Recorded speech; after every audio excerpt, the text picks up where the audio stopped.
নমস্কার, ব্রেকিং বাংলায় আপনাদের স্বাগত। আমি জয়ন্ত মজুমদার। বিভিন্ন নির্বাচন, লোকসভা, বিধানসভা, এসব নির্বাচন মিটে গেলে বিভিন্ন সংস্থা এক্সিট পোল করে। আপনারা জানেন, বুথ ফেরত সমীক্ষা, যেটা একটা হয় ভোটের আগে, সেটা হচ্ছে ওপিনিয়ন পোল, মানুষ কি মত দিচ্ছে, কি মনে করছে, আর এটা হচ্ছে ভোট দিয়ে দেওয়ার পরে ভোটাররা যেটা বলে তার উপর সমীক্ষা। তো এক্সিট পোল নিয়ে সবচেয়ে হাস্যস্কর পরিস্থিতি তৈরি হয়েছিল এই 2024 লোকসভা নির্বাচনের পরে, মিটে যাওয়ার পরে।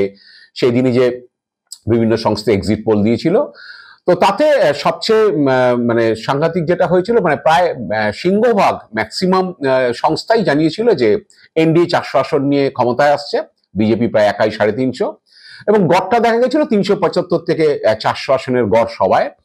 তো শেষমেশে দেখা গেল যে এনডিএ আলটিমেটলি 293-তে শেষ করলো, বিজেপি 63টা সিট খুইয়ে আগের বারের থেকে 240 এসে শেষ করলো।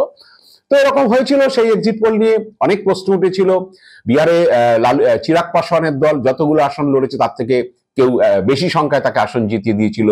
হরিয়ানাতে এনডিএ শরিকরা তাদেরকে যে আসন দেওয়া হয়েছিল, দেখা গেছিল হরিয়ানার মোট আসনের থেকে প্রায় 6টি বেশি। তো এইসব নিয়ে প্রচুর সমালোচনা হয়েছিল।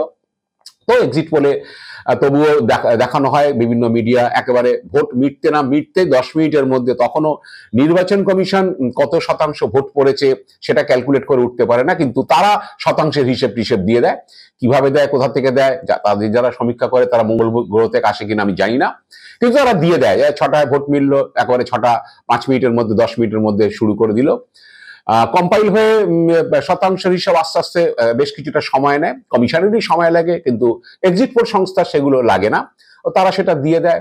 সম্প্রতি মহারাষ্ট্রের ভোটে যেটা দেখা গেছিল, কেউ যে কংগ্রেস, এনসিপি, উদ্ধব ঠাকরে যে কি বলে শিবসেনা, তাদের জোটকে এগিয়ে রেখেছিল, কেউ বিজেপি একনাথ সিন্ধের জোটকে এগিয়ে রেখেছিল।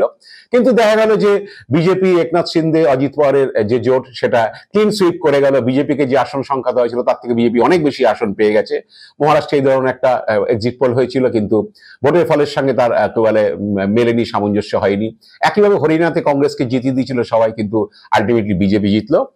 তো এবার আসি দিল্লির ভোটের কথা। দিল্লির ভোট 5 তারিখে বুধবার মেটার পরেই বিভিন্ন এক্সিট পোল সংস্থা জানিয়েছে যে বিজেপি ক্ষমতায় আসছে।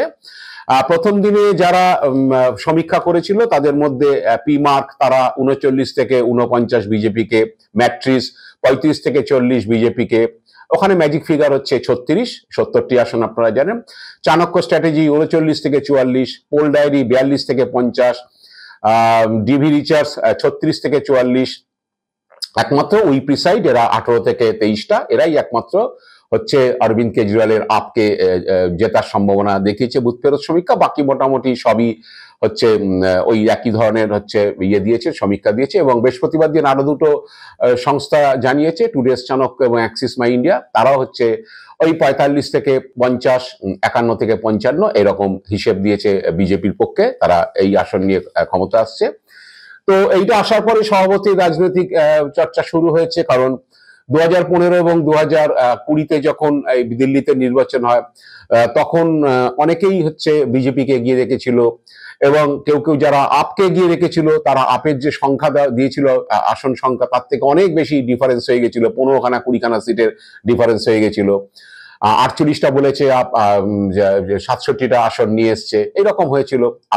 আপ ক্ষমতা এসছে বটে, কিন্তু আসন সংখ্যা যেটা দেওয়া হয়েছিল তার থেকে অনেক বেশি আসন নিয়ে আপ এসেছিল। কোনো এক্সিট পোল সংস্থা তাদের এক্সিট পোল মেলাতে পারেনি গত 2015 এবং 2020 সালের দিল্লির নির্বাচনে। তো এবারও একইভাবে সমীক্ষা এসছে, একটি দুটি সংস্থা বাদে প্রায় সিংহভাগ 7-8টা সংস্থাই বিজেপিকে এগিয়ে রেখেছে, এবং সবারই গড় ওই রকম 35 থেকে 55-র মধ্যে। তার মধ্যে একটা কমফোর্টেবল মার্জিন নিয়ে এগিয়ে রাখা হয়েছে বিজেপিকে।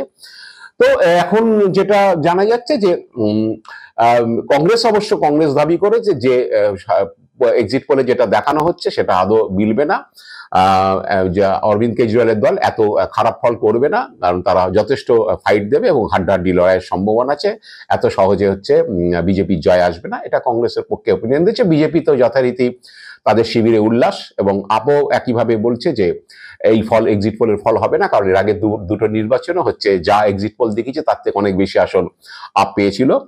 তো এক মাস আগেও দিল্লিতে বিজেপির নির্বাচনী সম্ভাবনা জায়গায় একেবারেই ছিল না, নির্বাচনে জেতার সম্ভাবনা। মোটামুটি অরবিন্দ কেজরিওয়াল আবার ক্ষমতা আসছে, শুধু সময়ের অপেক্ষা, এরকম একটা জায়গাতে ছিল।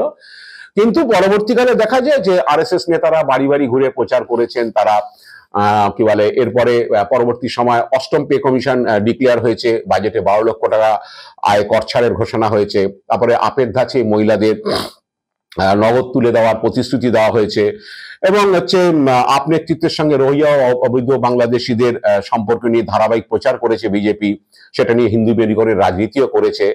এবং ভোটের 4 দিন আগে থেকে বিভিন্ন সাংসদকে নামিয়ে দেওয়া হয়েছিল তাদের কি বলে এলাকাতে, যাতে তারা একেবারে সক্রিয়ভাবে প্রচার করে। এইসব করার পরে হচ্ছে বিজেপি নেতৃত্বের ধারণা যে হাওয়াটা অনেকটাই ঘুরে গিয়েছে, তাই তারা ক্ষমতায় চলে আসছে, এই ধরনের প্রচার হয়েছিল বা তারা বলা বলি করেছিল যে এই ইস্যুতে হয়েছে। কারণ দিল্লিতে একটা উচ্চবিত্ত শ্রেণী, সরকারি কর্মচারী, কেন্দ্রীয় সরকারি কর্মচারী একটা বড় ক্লাস রয়েছে, যারা দিল্লিতে বিভিন্ন কেন্দ্রীয় সরকারি দপ্তরে কর্মচারী এবং আর্মির অনেক রয়েছে, যারা অনেকগুলো আসনে হচ্ছে তারা হচ্ছে ডিসাইডিং ফ্যাক্টর, 17খানা 18খানা আসন। তো এরকম অষ্টম পে কমিশন ঘোষণা বা হচ্ছে 12 লাখ টাকা পর্যন্ত আয়করে ছাড়, এইসব নাকি সেই সব কর্মচারী, কেন্দ্রীয় সরকারি কর্মচারী এবং তার যারা উচ্চ আয়ের যারা লোকরা রয়েছে দিল্লিতে, তাদের হচ্ছে ভোটটা বিজেপির পক্ষে আসবে, এরকম একটা ধারণা রয়েছে। এবং পাশাপাশি আরএসএস এর প্রচার, হিন্দুত্বের বিষয় মেরুকরণ, এইসব তো রয়েছে। এইসব কারণে বিজেপি নেতৃত্ব কিন্তু ভোটের ঠিক আগেই, 1 সপ্তাহ আগে বিজেপির যে অভ্যন্তরীণ রিপোর্ট এসেছিল, সেখানে কিন্তু অমিত শাহ, জেপি নাড্ডা দিল্লির বিজেপি নেতাদের নিয়ে বৈঠকে বসেছিলেন। সেখানে কিন্তু অভ্যন্তরীণ রিপোর্টে বলা হয়েছিল 20টি আসন জেতার মতো অবস্থাতেই, যদিও তারপরে এই ঘোষণাগুলো হয়েছে। এখন তারপরে ভোটাররা ভোট দিয়েছেন, কিন্তু যেটা দেখা যাচ্ছে বৃহস্পতিবার পর্যন্ত কমিশন যে হিসেব দিয়েছে তাতে হচ্ছে 60 সামথিং ভোট পড়েছে, 48, এবং গতবার 2020 সালে সে ভোট পড়েছিল 62.8%। তো ভোটটা অনেকটা 2%-এর মতো কম পড়েছে। এবং দিল্লিতে যেটা দেখা যায় যে উচ্চবিত্ত শ্রেণী বা উচ্চ মধ্যবিত্ত শ্রেণী, তাদের মধ্যে ভোট দেওয়ার প্রবণতা কম, তারা বিশেষ যান না। তো এখন বিজেপি নেতৃত্ব মনে করছে যে যদি সত্যি সত্যি ওখানে নিম্নবিত্ত বা ঝুপড়িবাসী লোক এরাই হচ্ছে বেশি ভোট দেন, এবং যদি সমীক্ষা ঠিক কথা বলে, তাহলে কি নিম্নবিত্ত ভোটারদের মধ্যে অরবিন্দ কেজরিওয়াল বা আপের ভাঙন ধরেছে, তাদের ভোটে ভাঙন ধরেছে, এই রকম নিয়ে চর্চা চলছে 2 দিন ধরে। এবং এবার বিজেপি যেটা মূল লক্ষ্য ছিল সেটা হচ্ছে যে অরবিন্দ কেজরিওয়াল এবং আপের বিরুদ্ধে দুর্নীতির অভিযোগ, এবং তারা একাধারে হচ্ছে, যেহেতু অরবিন্দ কেজরিওয়াল, মনীষ সিসোদিয়া এরকম এমপি এমএলএ সবাই মিলে হচ্ছে জেলে গেছে আবগারি দুর্নীতি মামলায়, এই দুর্নীতি নিয়ে হচ্ছে মেন অভিযোগ ছিল প্রচারে, এবং হচ্ছে অরবিন্দ কেজরিওয়ালের তার বাসভবন নিয়ে, শীষমহল নিয়ে প্রচার করেছে বিজেপি, যদিও অরবিন্দ কেজরিওয়াল বা পাল্টা প্রচার করেছে রাজমহল নিয়ে, মোদির বাসভবন নিয়ে। এই সব হয়েছে যে বিলাসবহুল বাসভবনে তারা বসবাস করে, এই নিয়ে প্রচার পাল্টা প্রচার হয়েছে, দাবি পাল্টা দাবি হয়েছে। তো এরকম একটা দুর্নীতির বিরুদ্ধে অভিযোগ নিয়ে মূলত অরবিন্দ কেজরিওয়ালের দিকে তীর ছড়েছে বিজেপি, যাতে ভোট বৈতরণী পার হওয়া যায়। তার পাশাপাশি এইসব বেতন কমিশন, 12 লক্ষ টাকা আয় ছাড়, এইসব প্রচার, আরএসএস এর প্রচার, হিন্দুত্ব, রোহিঙ্গা, এইসব নিয়ে প্রচার হয়েছে। এখন শেষমেশ হচ্ছে যেটা অরবিন্দ কেজরিওয়ালদের পক্ষে যেটা প্রচার করা হয়েছিল, সেটা হচ্ছে দিল্লির উন্নয়ন নিয়ে।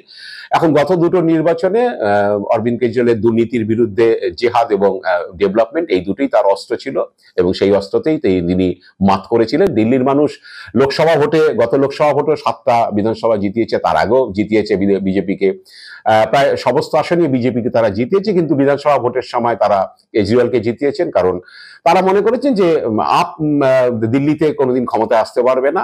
সেক্ষেত্রে যখন লোকসভা ভোট হয়েছে তখন বিজেপিকে ঢেলে তারা ভোট দিয়েছেন, কিন্তু যখন বিধানসভা ভোট হয়েছে তখন ডেভেলপমেন্টের প্রশ্নে আপকে ভোট দিয়েছেন তারা। তো এবারও সেইটাই হবে নাকি, বিজেপি যে প্রচার করেছে বা বিজেপি যে প্রতিশ্রুতি দিয়েছে বা যেগুলো কার্যকর করেছে বাজেটে বা যে ঘোষণা হয়েছে অষ্টম বেতন কমিশনে, তাতেই হচ্ছে দিল্লির মানুষ সায় দেবে। কারণ গরিব মানুষের ক্ষেত্রে 12 লক্ষ টাকা আয়ের বিষয়টা তাদের আসে না, তাদের ওই বিষয়টা তাদের কার্যকর না। অনেকে অষ্টম বেতন কমিশনে কিছু যায় আসে না, সেটা মূলত কেন্দ্রীয় সরকারি কর্মচারীদের জন্য প্রযোজ্য। এবং বেশি আয়ের লোক যারা 12 লক্ষ টাকা ছাড় পাবেন তারা মাসে 1 লক্ষ টাকা রোজগার করেন, বেশি আয়ের লোক। কিন্তু গরিব ঝুপড়িবাসী নিম্নবিত্ত মানুষ আপের পক্ষে থাকবে কিনা সেটারই পরীক্ষা আগামীকাল শনিবার দেখা যাবে। তবে অনেকেই বলছেন যে শেষ পর্যন্ত যেটা হতে পারে যে বিজেপি অনেক প্রচার করেছে, আরএসএস প্রচার করেছে, আরএসএস নেতারা বাড়ি বাড়ি ঘুরে প্রচার করেছে, হিন্দুত্বের প্রচার হয়েছে, সবকিছুই হয়েছে, কেন্দ্রীয় সরকারের প্রতিশ্রুতি হয়েছে, সবই হয়েছে। কিন্তু দিল্লিতে মুখ্যমন্ত্রীর মুখ বিজেপির নেই। ওই একটা জায়গায় বিজেপির বড় ঘাটতি রয়েছে, কারণ মুখ কিন্তু সেই প্রধানমন্ত্রী নরেন্দ্র মোদী। কিন্তু দিল্লির মুখ্যমন্ত্রী কে হবেন বললে আপের সমর্থকরা এক বাক্যে বলতে পারে সেটা অরবিন্দ কেজরিওয়াল। বা দিল্লিবাসীও জানেন যে আপ যদি ক্ষমতায় ফেরে তখন হয়তো আতিশি থাকবেন না, সেক্ষেত্রে হয়তো অরবিন্দ কেজরিওয়ালই মুখ্যমন্ত্রী হিসেবে শপথ নেবেন, কারণ তিনি এখন জামিন পেয়ে ভোটে লড়েছেন। তো দিল্লির মুখ্যমন্ত্রীর মুখেই বোধহয় বিজেপি পিছিয়ে পড়তে পারে। তবে আমার কাছে যা খবর যে যতই সমীক্ষক সংস্থাগুলি বিজেপিকে একেবারে সুইপ করে যাবে বলা হোক, আসলে লড়াইটা কিন্তু হাড্ডাহাড্ডি লড়াইয়ের দিকে যাচ্ছে। সেই কারণেই বোধহয় বৃহস্পতিবার আপের সাংসদ সঞ্জয় সিং বলেছেন যে তাদের 7 জন প্রার্থী যারা এবার লড়েছেন তাদেরকে কেনার জন্য হচ্ছে বিজেপি টোপ দিচ্ছে। এবং একইভাবে অরবিন্দ কেজরিওয়াল বলেছে পার ক্যান্ডিডেট যারা বিধায়ক হিসেবে জিতে আসবেন তাদেরকে 15 কোটি টাকা করে অফার দেওয়া হচ্ছে। এই নিয়ে তারা বিজেপির বিরুদ্ধে অভিযোগ করেছে, বিজেপি যদিও সেই অভিযোগ অস্বীকার করেছে। তো যারা এত কমফোর্টেবল মার্জিনে জিতে আসবেন, জিতে সরকার গড়বেন, তারা অন্য দলের বিধায়কদের টোপ ফোপ দেবেন কেন বা তাদেরকে ফিলার পাঠাবেন কেন, এই নিয়ে নিশ্চিতভাবেই প্রশ্ন উঠবে। এখন দেখা যাক যে শেষ পর্যন্ত মুখ্যমন্ত্রীর মুখ নিয়েই হচ্ছে বিজেপি মুখ থুবড়ে পড়ে কিনা, নাকি নরেন্দ্র মোদীর মুখ দেখেই হচ্ছে বিজেপি বাজিমাত করবে। তার জন্য শনিবার ভোট গণনা পর্যন্ত আমাদের অপেক্ষা করতে হচ্ছে দিল্লি কার লাড্ডু কার হাতে যাবে। আজ এ পর্যন্তই। আপনারা ভালো থাকবেন, সুস্থ থাকবেন। নমস্কার।